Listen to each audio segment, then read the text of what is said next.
Okay, so I'm really getting tired from walking all the way down there. We're not even at the castle yet. It's actually getting hot, so I might need to take off. I already took off my jacket. I'll take off my sweater soon. Just resting a little bit. We made it, so we're gonna go inside the castle and see if we can take a tour inside the castle. Okay, so this is the National Gallery of Prague. I filmed it from the back side, and right in front of it is the castle. That's the castle right there. And there's this one I think is the Archbishop's Palace. I'm not sure, but I'm gonna check. All right, but for sure we're gonna go to that church right there. It's an amazing church. Prague Castle is a huge complex built in the 9th century, sitting on top of this hill overlooking the whole city of Prague. Kings of Bohemia and Holy Roman Emperors once lived and occupied this place. Now it's the official office of the President of the Czech Republic. Prague Castle began construction in 870, where the Church of the Virgin Mary was built, and the Basilica of St. George and St. Vitus was founded. Actually, the first convent of Bohemia was founded here too. Anyway, throughout its history, the castle saw prosperity, especially in the 14th century during the reign of King Charles IV, and it also saw devastation during the Hussite Wars in 1419. And then decades after that, the castle was abandoned for many years. It was also destroyed by fire in 1541, and in 1618, the third defenestration of Prague took place here. Despite all that, the castle was rebuilt until it became the largest ancient castle in the world today. It's about 750,000 square feet with a length of 1,870 feet and a width of 430 feet. Inside this castle, you'll find churches, palaces, halls, towers, buildings, and gardens. So we'll try our best to see as much as we can. See that guy right there? He's fixing his throne. He's gonna sit there. Look at his knight in armor. His knight in armor, what the fuck? What does that mean? With his armor and all. I don't want to zoom. A lot of crap goes inside my camera. But that gate right there is the Matthias Gateway. We're not gonna go there. We're gonna go straight here. Before you can go straight in there, but I guess you have to go on that side now. But I just want to say that look at that view. It's amazing. We'll go there later after we explore the castle. We'll go there later and check out the view. So I guess now you go through here with security to get to the castle before you can go to the other side, but I've never been here before. And then right here is going through the castle.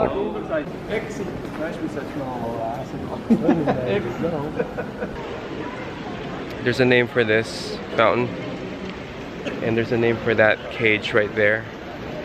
But we're gonna go through that little hallway right there. It's gonna go straight to the cathedral.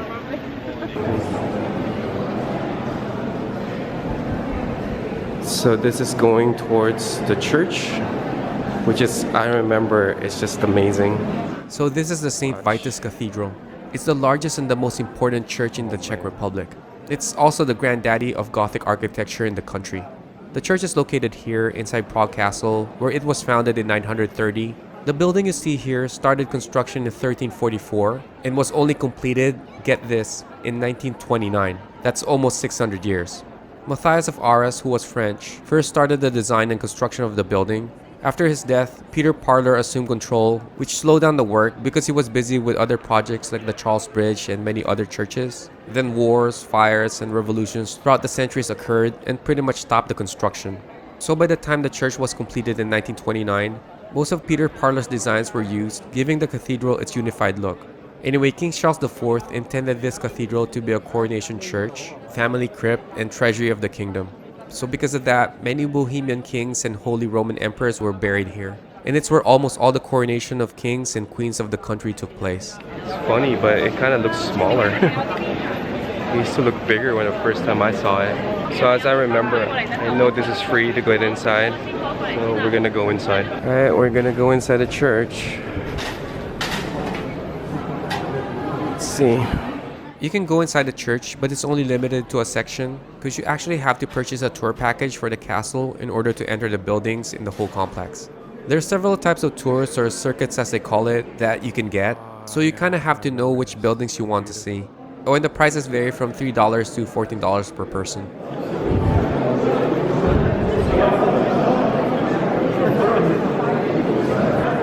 So inside the cathedral, there are multiple chapels, but the most significant of them all is the St. Wenceslas Chapel, which was built by Peter Parler. Unfortunately, the chapel is not accessible even with a tour. All you can see is the vault doorway. Like I said, tombs of Bohemian kings and Holy Roman emperors are buried here. It also houses the crown chamber where the Czech crown jewels are stored. That too is not accessible, by the way. I've read that they only display them for important occasions and anniversaries, which is like once in 5 years. Anyway, there's so much to this cathedral, from its impressive stained glass windows, the golden mosaics of the Last Judgment, the Baroque pipe organ, paintings of Bohemian saints and royals, and the Great South Tower, where you can see the biggest bell in the country weighing about 15 tons, called Zikmund. And also while up the tower, it offers probably the best view of Prague, but you'll have to climb about 287 steps to get there. It's too bad we didn't know about this tower when we were here, because we would have definitely climbed it. I guess we can cross this. There's a rope right here. That's how far we can get. Or I see a lot of people over there though. I guess we can go in there. But I want to check this out. What do you call that? The glass. The stained glass. That one looks nice, huh?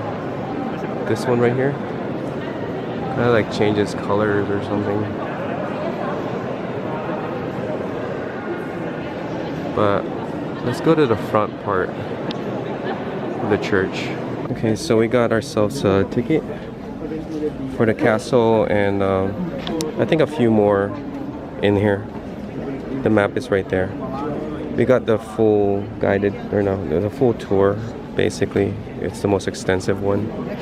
So now we can actually go in the front of the altar of this church. Alright, now that we got our tickets, we're allowed to walk in here now. Looks like burial site of a pope. Oh, look at this. What is like a steps that goes up right here. Too bad we can't go in there. Man, this cathedral is huge. I mean, it's high. That's what I should say. It has a very high ceiling. What is this? I'm not sure what this is, but it's part of the church. And we're getting closer to the altar, just located right here. So the high altar, with its tall proportions and fine details resembling the shape of the cathedral, was the crowning place of all the kings and queens of Bohemia. You know, looking at this, I just realized I haven't mentioned anything about Saint Vitus. Well, Saint Vitus was a Christian saint from Italy. He died as a martyr in 303 during the persecution of Christians ruled by the emperors Diocletian and Maximin at the age of only 12 or 13 years old. It is said that he came to Rome to drive out the demon possessing the son of the Emperor Diocletian, and yet because of his unwavering Christian faith, he was tortured and eventually killed. This cathedral was named after him because Wenceslas I, who was the Duke of Bohemia in 930, acquired the arm of Saint Vitus, which is kept here in the church's treasury. Anyway, this is what you'll see inside the cathedral. Look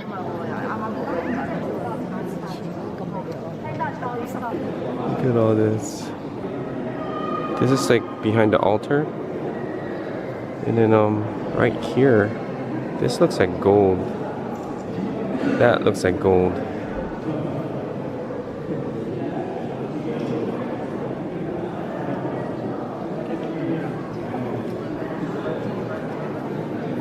What's cool about this is that I can get close to this and actually see if it's gold or not. I don't think it's gold. It's plated. Look at this. This is the silver sarcophagus or tomb of St. John of Nepomuk. He was drowned in the Vltava River in 1393 by the order of King Wenceslas IV because he refused to reveal the secret confessions of the queen. Because of that, he was the first martyr of the seal of the confessional. There you go. It's the esophagus. There's something in the middle right there. It looks like where King Charles is buried. That's actually called the chancel. It's located in front of the altar, which contains the royal mausoleum that leads down to a set of stairs to the royal crypt where dozens of Bohemian royals are buried. Like I said, there's so many things inside this church, it's really hard to pinpoint exactly what they are. Like this one right here. I have no idea what this is. It's probably some kind of structure to commemorate someone. Alright, so I found a pipe organ. There's two.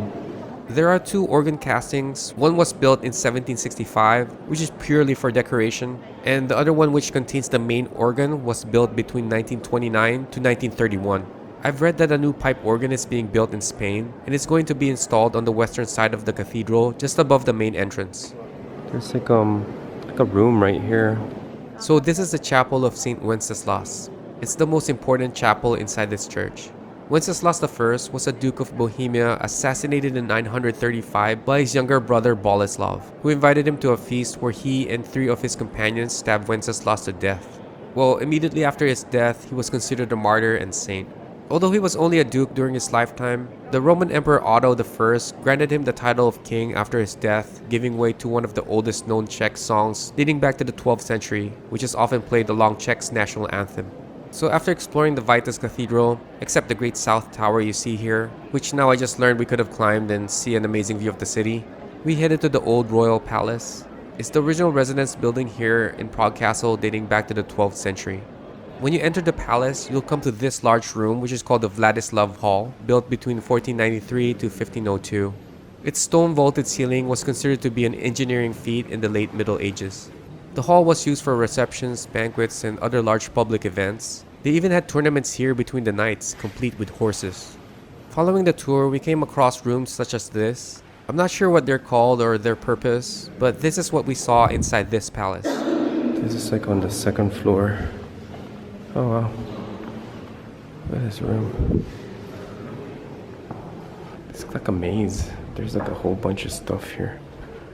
Oh my gosh, look, there's another room. They have a lot of these. Oh, I don't know what they are. Okay, this room is pretty awesome. It's from the uprising. But if you look out the window, right here, you see Prague. It's amazing. It's a banner. It's an old banner. It leads to this room right here. They always have this. I don't know what that is. But this room is pretty big. It looks like the throne room, because there's like a throne in the middle of this room. See? If my camera would adjust its lighting. There's a throne right there. It's a golden one too.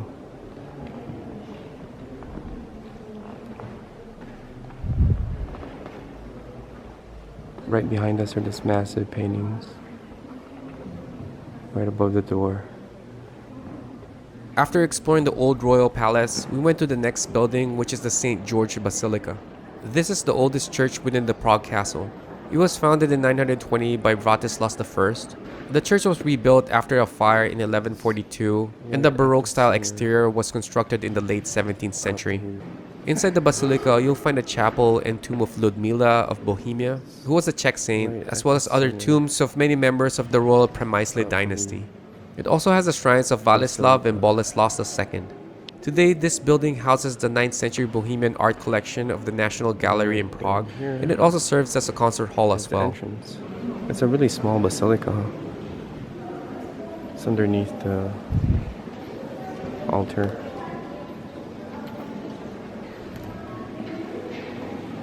There's like tombstones here, I think. And then towards the exit is this. There's a fresco up there.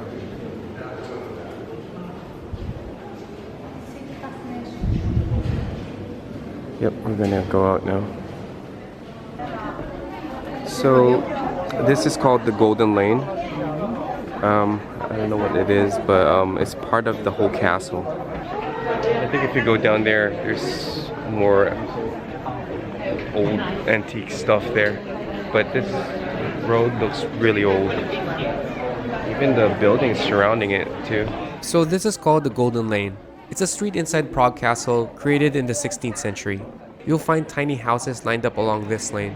Although this area was meant to house the castle guards, Franz Kafka and other famous people once lived here as well.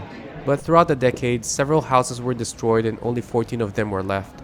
The Golden Lane got its name from the goldsmiths that lived here in the 17th century. Today, the houses here are used as souvenir shops, and the Museum of Medieval Armor is located here somewhere. I'm guessing all these rooms right here, anybody can just walk in there and kind of feel how it was before. I guess their houses were like this before in the medieval times. Yeah. So these are one of the houses. I'm gonna go inside just to see what it looks like. Oh man, look. It's so small.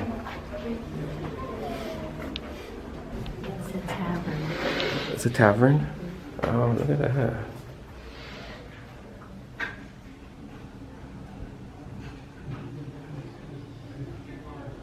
They have like a chimney right there. This is pretty small back then. Look, the wall is just right here. It's pretty small. This one's like super small. Look at that. This is a blacksmith's house.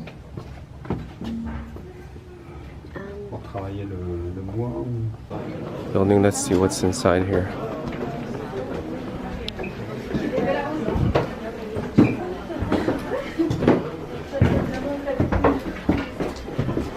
Oh man, the steps are kind of weird. Whoa. Oh man, there's music. Oh, it's like a workshop. Wow. This is the museum I was talking about. It's a museum about medieval armory and weapons. It's pretty big. It's from all the way down here and all the way down there. Here, look. Like that. It's all like armory and stuff. It's all a bunch of armory. Check this one out. This is a fat guy's armor. It's gonna be me soon. These here are like shields, metal plate armors. It's like from different time periods. Let's go here. Some more shops right here. Right at the end of the room is this. This looks like the torture room. But what's cool is like right next to me is the shitter or the toilet. Right here, this is the toilet. At least they have like a window. We're gonna go up some more. The stairs. Oh.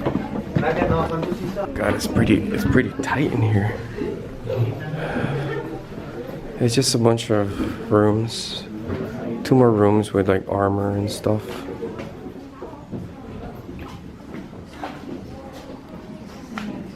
And weapons on this side.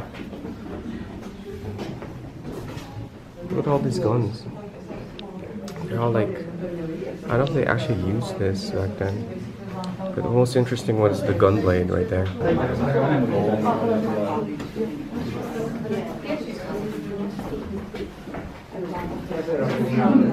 Alright, so we got out of that little museum thing.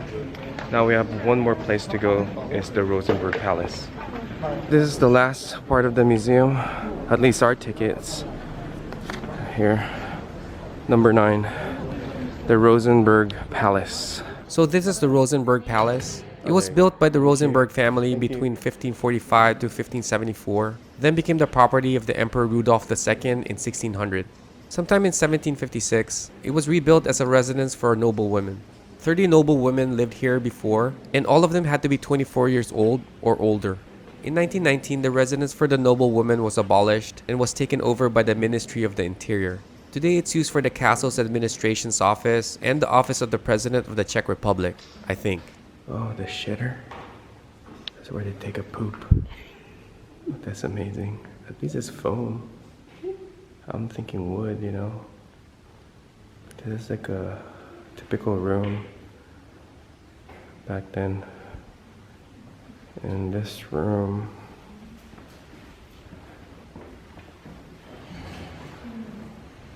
looks like the Queen. I don't know what this is, but the window back here, you can see everything. Look at that. See the whole Prague. Must be amazing to wake up and look at this. So that was kind of frustrating. That was it. It was just one straight room. That's the palace, but the Rosenberg Palace at least. Anyway, now we're gonna get out of the castle and get a shot of the very nice view of Prague.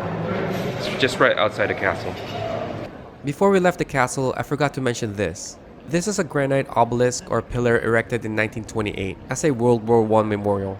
The pillar was actually much bigger than this, but it broke in two while being transported here. So this is the main entrance of the castle. It's the gate right above me, which is this one right here. It's called the Matthias Gate. Right here. This used to be the entrance, but that's the gate. The Matthias Gate, named after Matthias of Austria, who was a holy emperor and king. It was built in 1614 as a triumphal arch, and it was integrated here at the entrance of the castle in the 18th century. Above the gate is an inscription listing the emperor's titles, and underneath it is the imperial sign with symbols of countries he ruled during his time.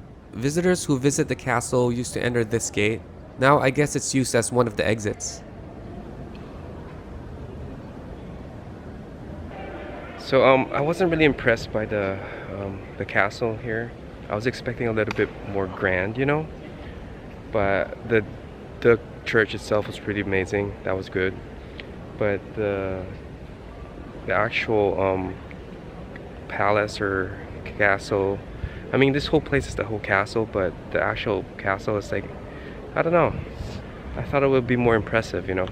But I guess we didn't go, because we didn't go to all of the spots anyway. Our ticket only was limited to a few things.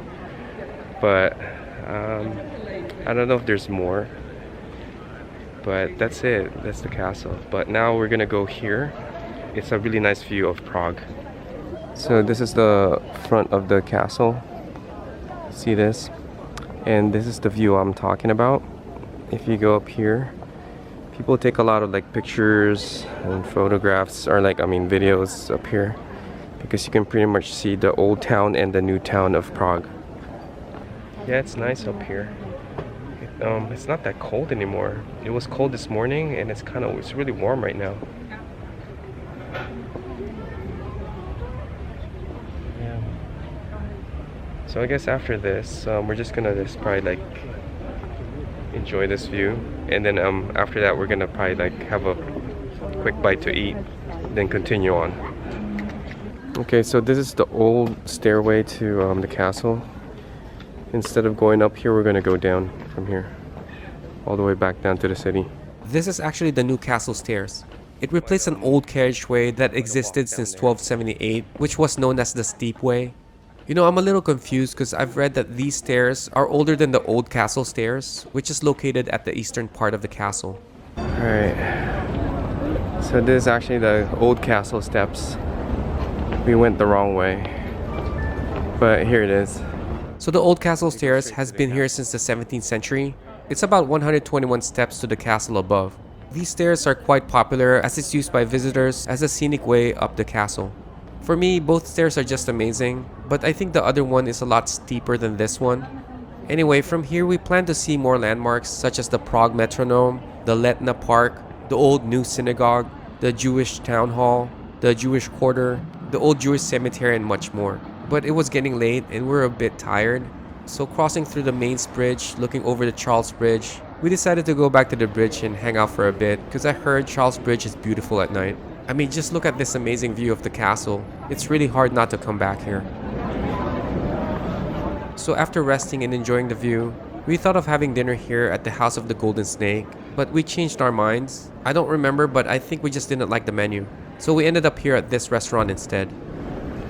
After scanning the menu from the Czech cuisine section, I decided to get their pork ribs. I figured since the pork knee I had the other day was so good, I think this will be the same. And as for her, she got the chicken schnitzel. Oh, and we also ordered the potato soup with wild mushrooms. And as always, I got myself their famous beer, while she mixed it up a bit by ordering a dark beer. So this is the potato soup with wild mushrooms. I'm not quite sure what's in this, but I remember it smelled really good. I know I always say that, but it really did. You know, I thought the soup was going to look simple, but this doesn't look simple at all. Looking at it, the broth wasn't too light. It actually looks a little bit thick. Well, just a little. In the soup, I could see some carrots and peas. There's also a lot of herbs in there too. Oh, and of course the potatoes and mushrooms are in there as well. So first of all, the consistency of the soup is just perfect. It's not too light and it's not too thick. I actually had to try that twice just to make sure I didn't get it wrong, because the broth was really good. The flavor was something else. I could really taste the mushrooms and everything else blended perfectly with it. So far, I have to say, after trying two different traditional soups here, well, that's assuming they're both traditional, they make excellent soup here. You know, I don't think you'll go wrong ordering soup in any restaurant here. Or maybe we just got lucky. Who knows? Since they charge you for bread here, I might as well try it. The bread was a little hard, so I decided to dip it in the soup.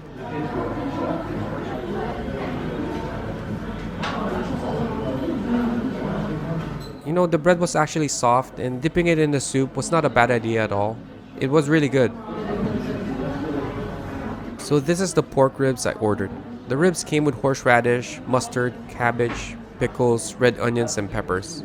Although this dish was on the Czech cuisine section, I tried researching the origin of pork ribs and found out that it's all pointed to America. Well, at least the barbecue pork ribs, but that doesn't really mean anything. This dish is one of Czech's traditional food, and like I said, since I had a taste of their traditional pork meal already, and I absolutely loved it, I hope this one doesn't disappoint. Well, it looks pretty good so far, but it kinda seems a little bit dry. Anyway, this is the chicken schnitzel she ordered. The dish comes with parsley, mashed potatoes, and Viennese onions, which looks very simple. Although schnitzel originated in Austria, I think, it's actually very popular in many countries, and some actually considers it as one of their traditional dishes. It's basically, in this case, flattened chicken cutlets, then breaded and deep fried. I would say it's almost the same as chicken tenders, but the schnitzel is way thinner. Well, now it's time to see how this pork rib tastes like. I was a little apprehensive at first as I picked up a good piece, because it looked a little dry, but once I made my first cut, the outer layer felt crunchy and the meat inside just came off the bone so easily. And it's still steaming hot. I wish I didn't need to replace the audio, but my reaction says it all. I actually said, wow, it was that good. So first of all, I'm not sure what kind of sauce it's glazed with. It's sweet, but it doesn't taste like barbecue sauce. I'm pretty sure it has honey. And the meat, I could tell it was slow cooked to perfection, and it also had its own flavor. Having it with cabbage wasn't bad at all. Actually, everything on this plate seems to work well with the ribs, although I'm not really sure about the pepper, but I decided to give it a try anyway. I guess a little heat would be nice. Well, let me take that back. I'm not really into spicy food, so I'll pass on this one. As I was working on my ribs, she cut me a piece of the schnitzel. I don't know if the schnitzels are commonly served plain like this, but I remember having schnitzel in Germany and it's served with gravy.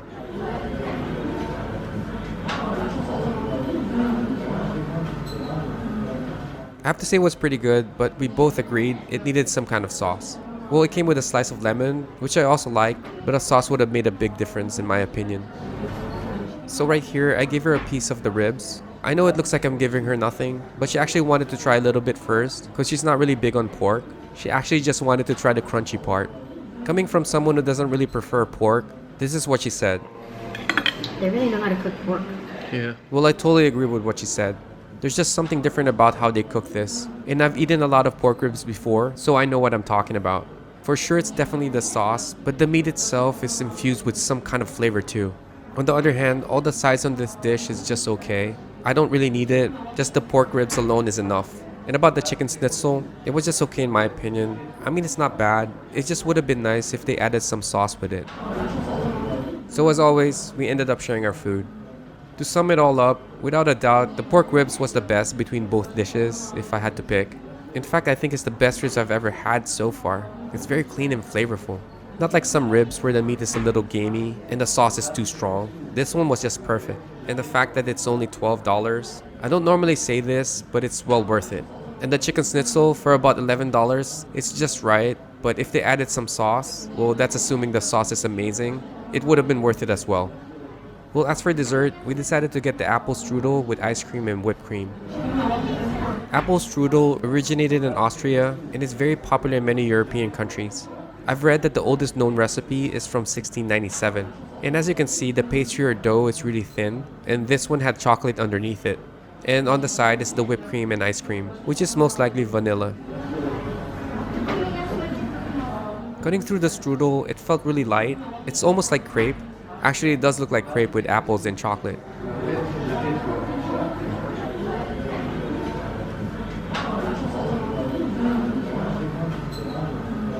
You know, I really wish I didn't have to replace the audio, but the contrast between the temperature of the strudel and the ice cream is something else. I'm just starting to understand that mixing both at the same time really works. I meant the temperature of the food. See, I've always been conditioned to eat food at a consistent temperature.